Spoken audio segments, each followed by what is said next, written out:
किसी भी हालत में नीतीश कुमार के साथ जनता दल के साथ अब कोई भविष्य में गठबंधन नहीं हो सकता। जिस व्यक्ति ने केवल बीजेपी को धोखा नहीं दिया, बिहार के जनादेश को धोखा दिया, नरेंद्र मोदी को धोखा दिया, उस व्यक्ति के साथ अब इस जिंदगी में कोई समझौता नहीं हो सकता। उनकी तो वोट ट्रांसफर करने की क्षमता खत्म हो गई।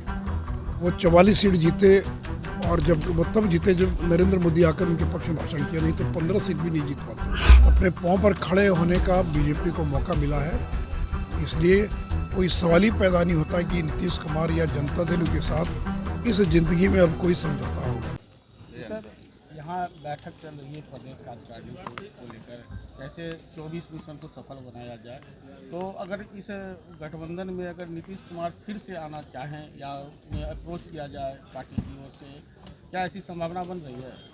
देखिए, आज विनोद तावड़े जी हमारे प्रभारी ने बड़ा स्पष्ट कर दिया कि आदरणीय प्रधानमंत्री जी, अमित शाह जी, राष्ट्रपति, सभी लोगों ने स्पष्ट कर दिया है कि किसी भी हालत में नीतीश कुमार के साथ जनता दल के साथ अब कोई भविष्य में गठबंधन नहीं हो सकता है। जिस व्यक्ति ने केवल बीजेपी को धोखा नहीं दिया, बिहार के जनादेश को धोखा दिया, नरेंद्र मोदी को धोखा दिया, उस व्यक्ति के साथ अब इस जिंदगी में कोई समझौता नहीं हो सकता है। और देखिए, वो तो अब एक लायबिलिटी हो गए, एक बोझ हो गए। समझौता करता जिसके पास ताकत होती है, उनकी तो वोट ट्रांसफ़र करने की क्षमता खत्म हो गई।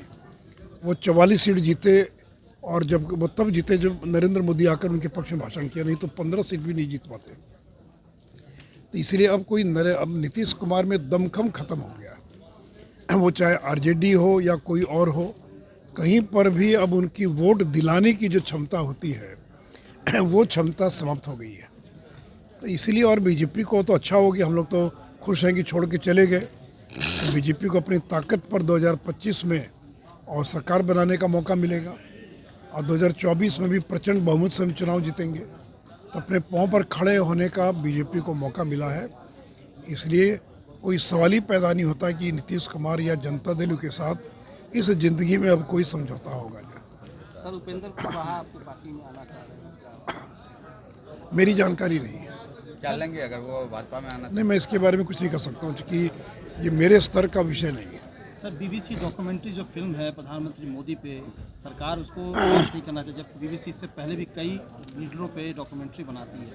अरे देखिए, ये तो भारत की छवि को जानबूझ करके खराब करने का इनका एक षड्यंत्र है।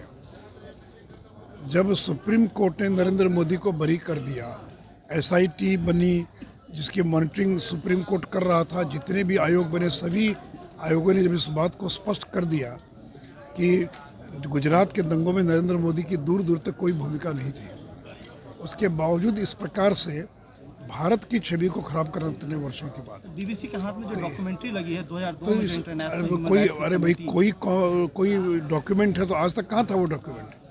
और उससे बड़ा कोई डॉक्यूमेंट हो सकता है क्या कि सुप्रीम कोर्ट के निर्देश पर जो एसआईटी बनी और जिसने वर्षों तक जांच किया और वो अपनी रिपोर्ट दे रहा है, तो उस रिपोर्ट के बाद कुछ बचा क्या?